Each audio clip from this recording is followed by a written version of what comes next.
3. बिस्मिल्लाहिर्रहमानिर्रहीम। Mubashar Qadeer Abbasi, president DCFA Karachi.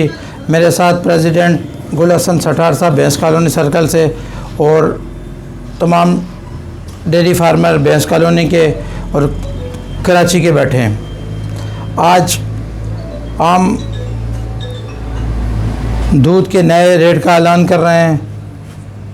जो महंगाई की वजह से फार्मर रोज़ बरोज़ दिवालिया हो रहा है। कल भैंस कॉलोनी में 6 से 7 फार्मर दिवालिया हुए हैं। दूसरा नंबर बात, सबसे मेन बात यह है जो महंगाई है वो हद से ज़्यादा बढ़ गई है और कमिश्नर कराची साहब हमें कास्ट ऑफ प्रोडक्शन के मुताबिक दूध का रेट नहीं दे रहे। तो लिहाजा ये हमारी मजबूरी है दूध का रेट बढ़ाना। हमें तो इस वक्त 30 रुपये बढ़ाने चाहिए थे, लेकिन अब आवाम को मद्देनज़र रखते हुए हमने ये फ़ैसला किया है, फार्मर की राय लेते हुए हम 10 रुपये का दूध के रेट में 10 रुपये का इजाफ़ा करते हैं, जो 26 तारीख से शहर कायद में लागू होगा। और इंशाअल्लाह ताला मज़ीद फार्मर को बचाने के लिए 1 से 1.5 महीने के बाद मज़ीद नए भाव का ऐलान करेंगे।